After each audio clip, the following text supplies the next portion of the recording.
Before we get started, let's introduce the main characters.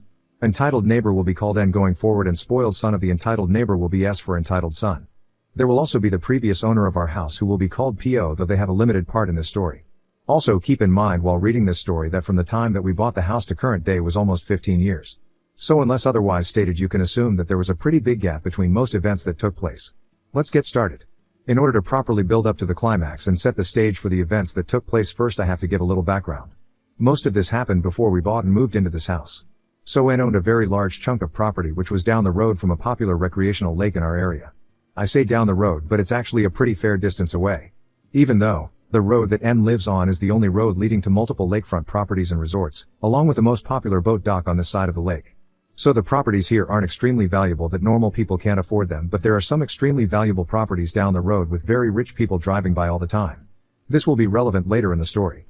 Karen, being quite wealthy and owning a very large chunk of property, ended up splitting her property off into 4 roughly equal sections when her children came of age.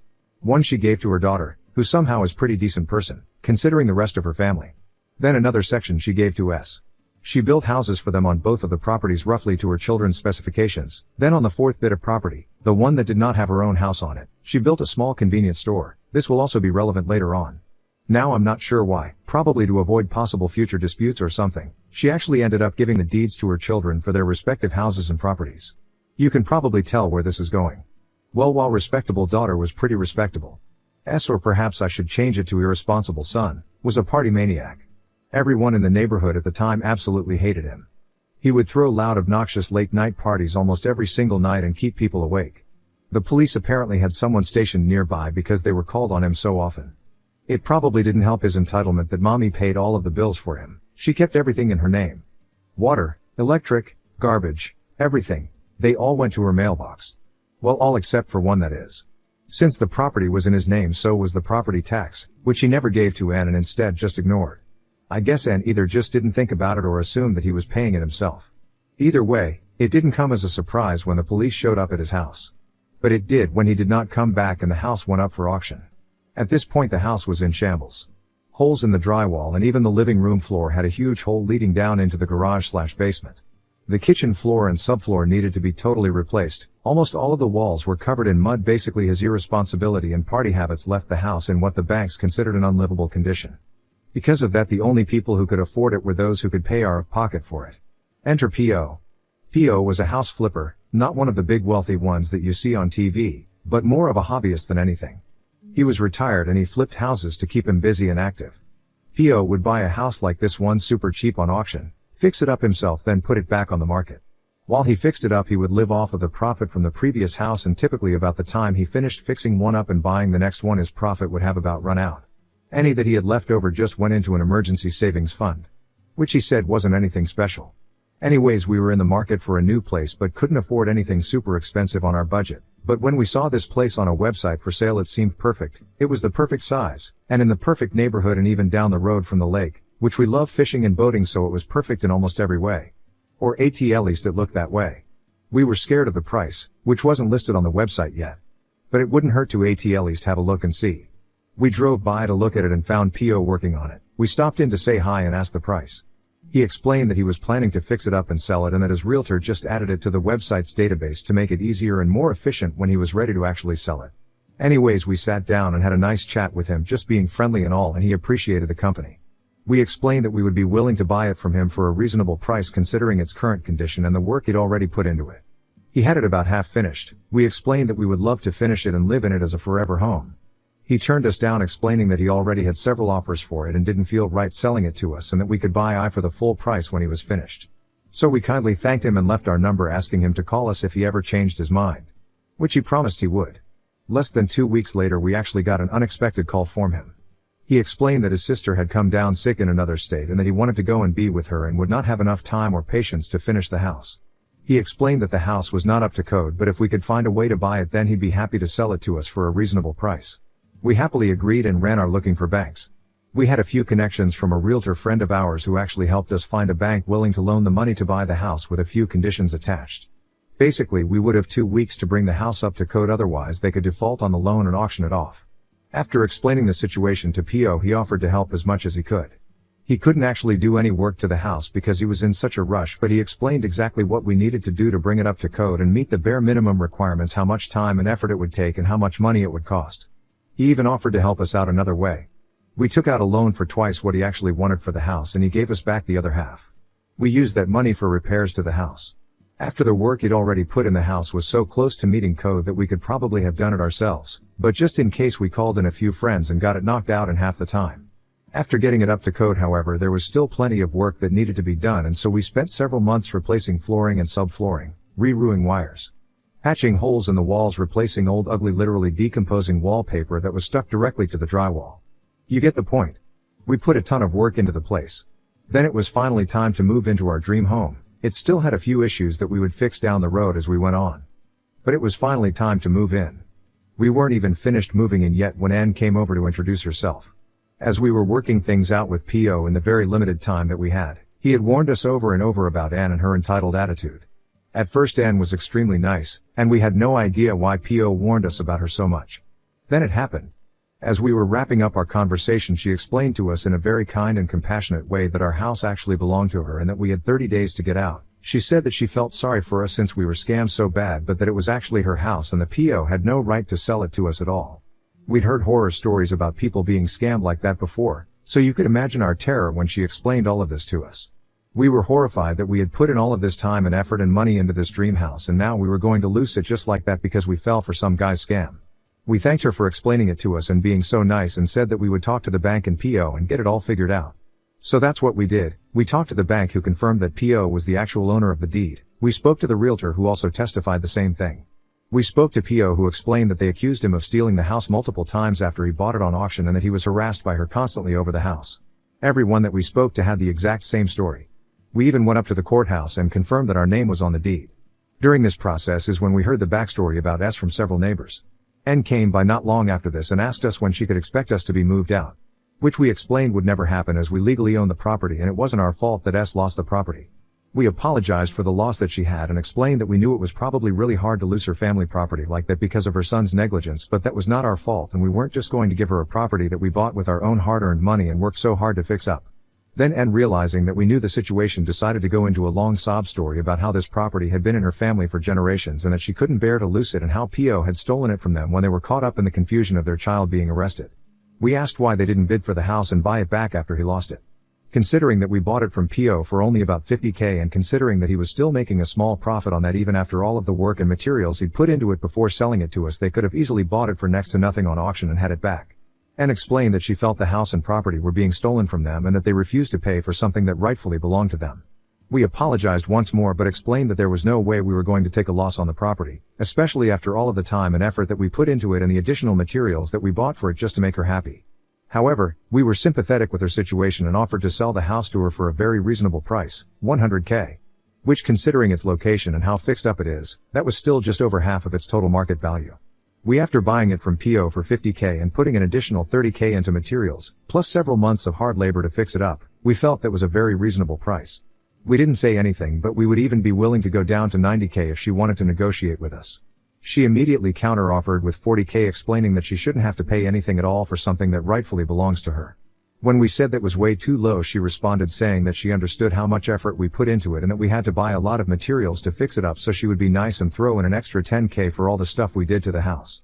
When we told her that $50,000 was what we bought the house for from P.O., she got upset and called us liars and thieves, saying the house was a complete dump, that there was no way it was worth that much.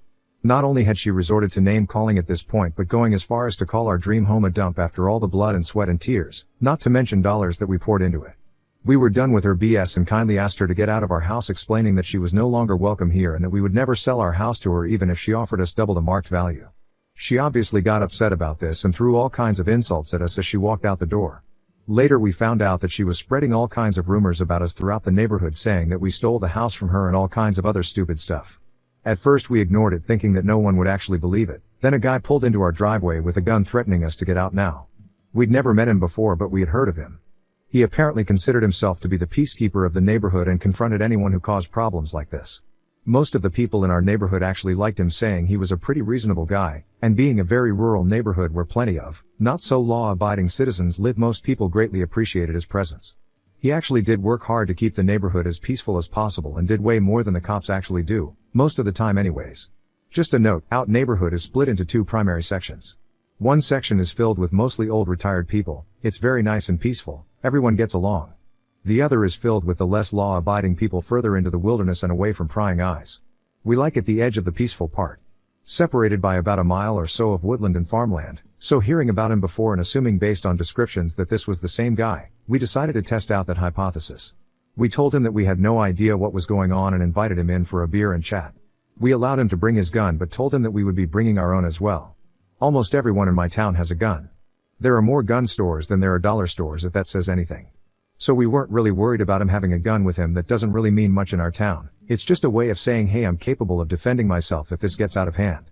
Now if someone pointed it at you, which he didn't, then that would be a different story. Bit back to the main story. He agreed, and after a few hours of chatting and explaining the situation, he explained that he figured it was something like that and apologized for the misunderstanding. He explained that he got caught up in the rumors and flipped a switch and that it wouldn't happen again.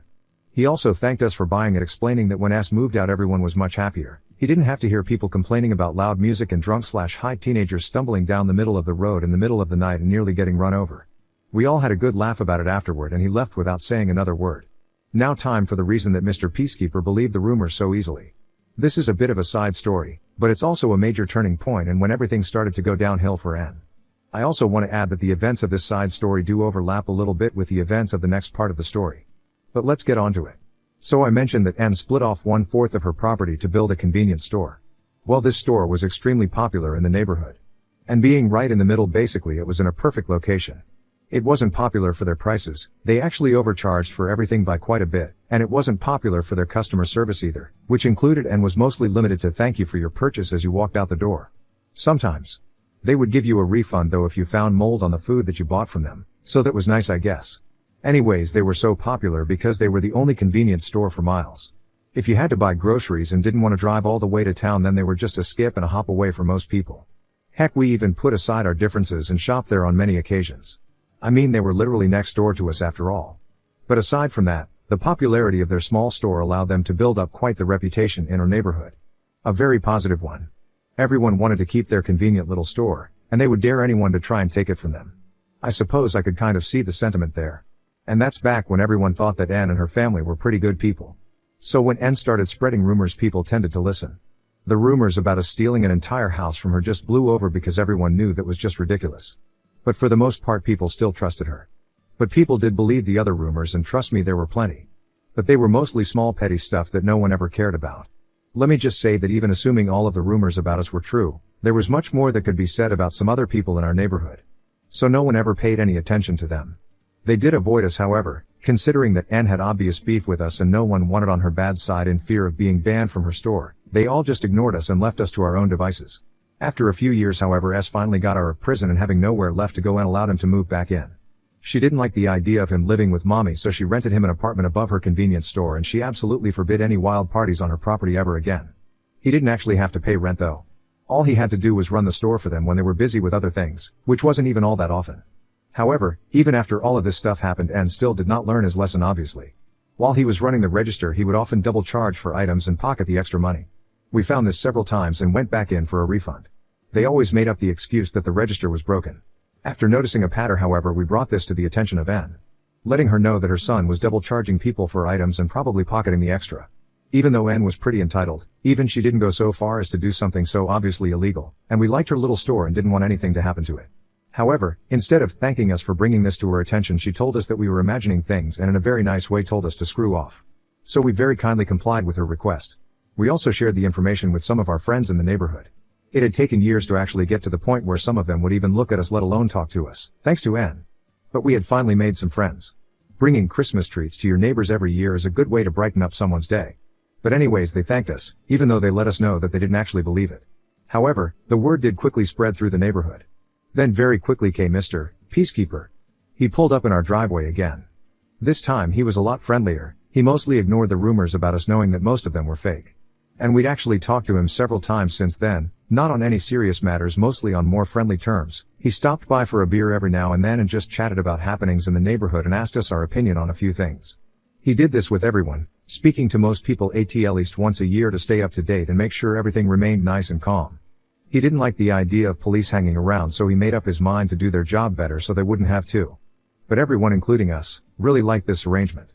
It meant you could let your kids walk down to the lake unaccompanied even through the bad parts of the neighborhood. That being said, he absolutely did not like the rumors that we were spreading about our neighbors and especially their little shop. He explained that he had already talked to them and they felt it was just a misunderstanding due to register issues, and if we did not want a problem we would stop those rumors right then and there.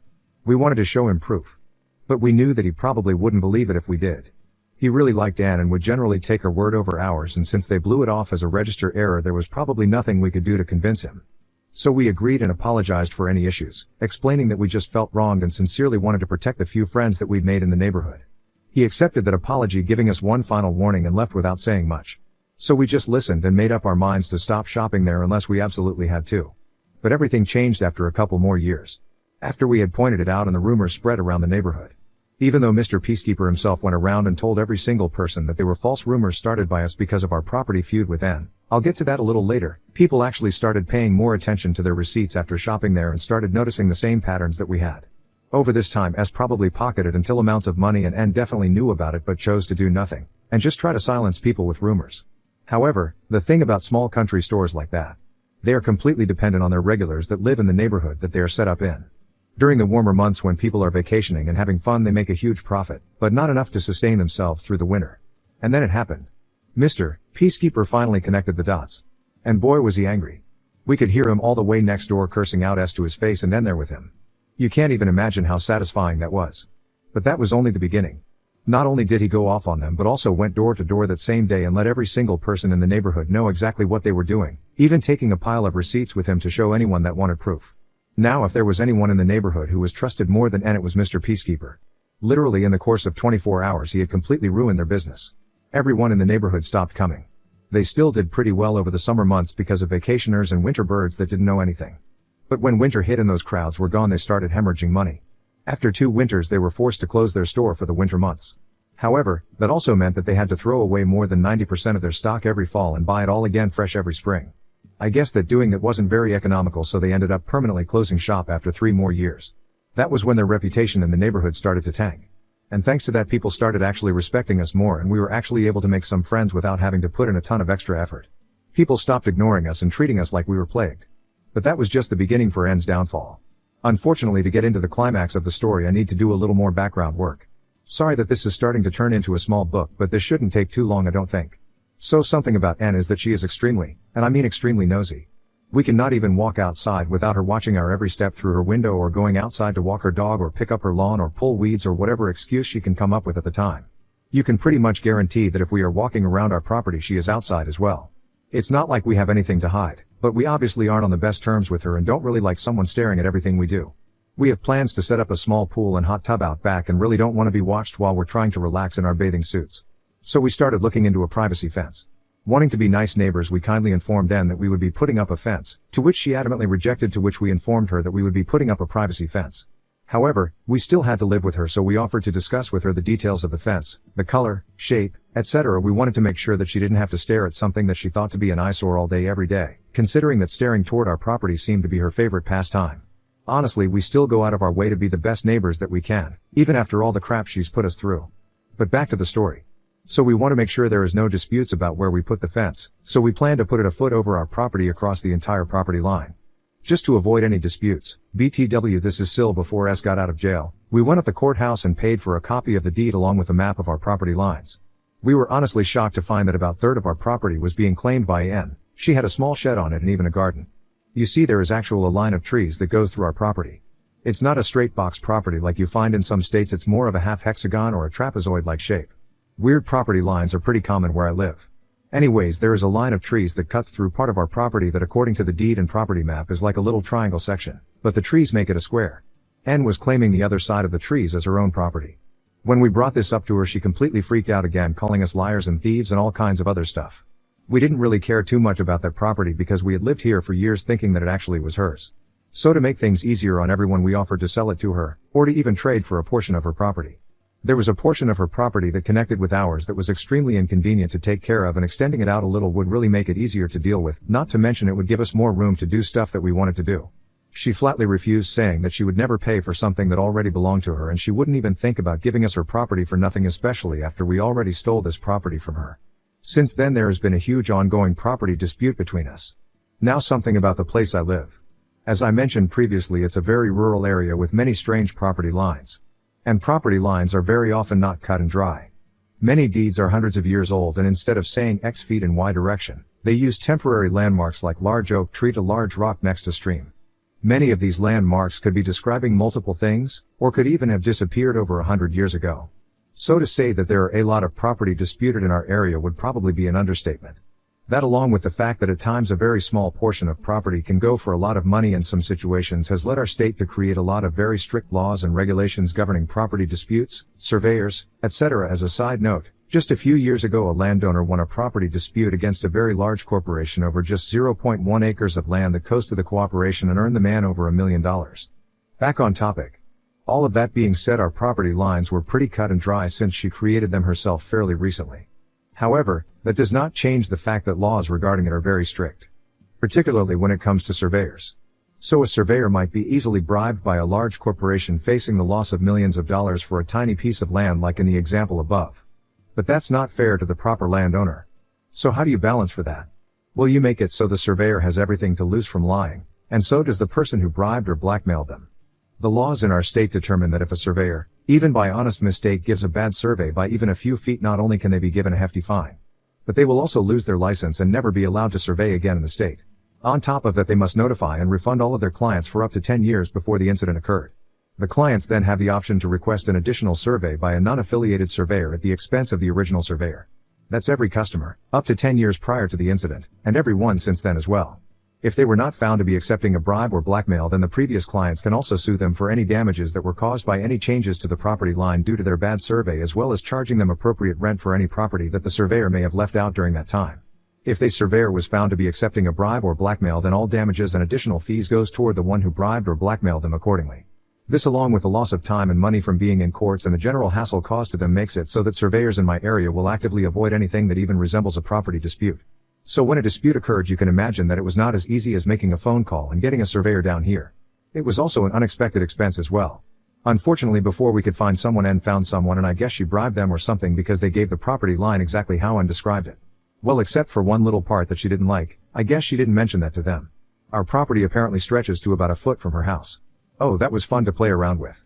But that was nothing near the property that she is literally trying to steal from us. Now whenever we are able to find a surveyor, she always seems to nonchalantly introduce herself to them and mention that she already had her portion of the property surveyed, and throw in a few subtle hints that there might be a property dispute involved. This instantly scares off anyone who might be interested in surveying our property. After explainable what that could mean for them, I'm sure you understand why. Oh, did I forget to mention that the land markers from the bank surveyor when we bought the property conveniently disappeared before we actually moved in? No? Well, they did somehow. I wonder how that happened. Guess we'll never know. Well, anyways. At this point it would probably cost us as much as that piece of land is worth, or maybe even more, to actually hire a surveyor if we can even find someone willing to do it. Which everyone we've found so far has given us absolutely ridiculous quotes, for obvious reasons. I mean, they are basically putting their entire lives on the line here. But we are currently saving up to try to hire someone. And that brings us to just a few months ago, the climax of this story. Sorry for the long backstory, but let's get to the main event now that we are fully caught up on the situation at hand. So a few months ago there was a very bad storm which ended up knocking down a tree on the disputed property. This tree was actually right next to the road, so when it fell it destroyed part of our other neighbor's property, the one that lives across the street from us. That's not all, it also totaled someone's brand new sports car while they were driving down the street. Thankfully no one was hurt during all of this, but the cleanup did take several days. Just enough time for us to receive a bill in the mail for over $200K, literally more than our house and property was worth after we fixed it up. Malicious compliance. So just a little more backstory for anyone who might not know. Most property or home insurance will not cover damages to other people's property, that's typically on you. And even if someone is in public property, like a road, if your property damages theirs and you could have reasonably prevented it, for example, cutting down a tree next to the road before it fell in a bad storm, then you are 100% responsible for the damages caused by it. Well, at least that's how it works where I live. So when we got the bill in the mail from unknown rich person's insurance company for their totaled sports car, we called them up and very kindly let them know that the tree that fell was not on their property. They asked us a few questions and said that they would investigate the matter and get back to us. About a week later we received another letter from the insurance company with a copy of the deed, and the property line printout with the tree in question circled in red showing that it was very clearly on our property. They were demanding full payment within 30 days of their first notice or they would be taking us to court. That was about 2 weeks give or take at this point. We called them again and explained once more that it was not on our property. At first the agent argued with us a little, explaining in much nicer words than I'm going to use, that someone would have to be brain dead to believe that the tree in question was not on our property, and that it doesn't matter how off the property line on the printout might be, it would be completely impossible that anyone would ever be stupid enough to believe it was that far off. We simply gave them the number to the surveyor that N hired. They sighed, saying they would contact the surveyor and investigate the matter further, but reiterated that we had about 2 weeks to get the payment ready if what we were saying could not be confirmed. Well, we never heard anything back from them again. Remember the consequences I mentioned for giving false survey results? Even if the surveyor admitted to accepting a bribe, there was no way that they paid him enough to make up for all of his possible losses. He would probably have to leave the country at this point. So there was no way that he was going to give the insurance company anything different from what he gave us or N. We called the insurance company later to see what we could find out about the issue. The agent seemed pretty happy reading through the notes. They couldn't tell us too much due to confidentiality reasons.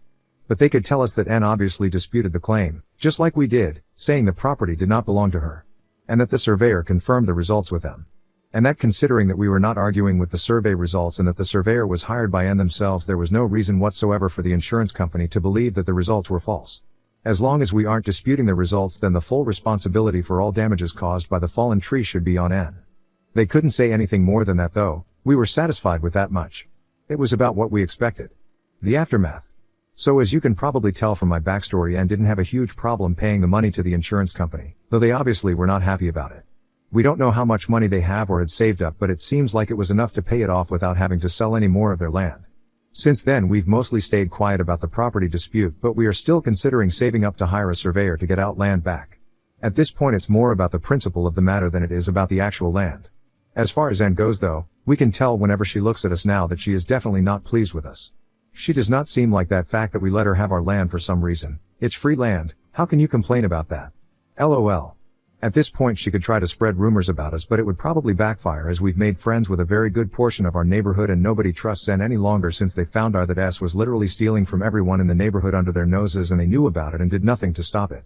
N is basically stuck between a rock and a hard place at this point, and we're just sitting back and watching the fires they started burn them to the ground. Can't wait to see what happens next. Oh, this is just a little extra for anyone who wants some extra fun. While we were contemplating a privacy fence, we decided to put up an invisible dog fence for our dogs. For anyone that doesn't know what that is, it's a small electrical wire that you bury under the ground. Then you attach a special collar to the dog's neck hat. If they get too close it will let out a beep that the dogs really do not like. If they keep going it will apply a very mild shock to the dogs. We don't believe in shock collars, so we had to be convinced first, and one of us actually held it and waked across the line. It was something that you could feel but didn't really hurt, just left you a little tingly. Anyways, you're actually supposed to condition the dogs to the beep before you just let them loose with it, so ideally they would never even feel the shock in the first place, they would just hear the beep and turn around. We tried to do this so that we could let our dogs roam around our yard and not be cooped up in the house all day. But at the time we could not afford an actual privacy fence yet. We had it well into our property, partly because it wasn't that long, and also partly because we wanted to avoid our dogs getting anywhere close to N's property. N must have thought we were marking where we wanted to put our privacy fence or something, because she accidentally ran over it with her lawn mower, even though it was more than 5 feet past what she claimed to be property line.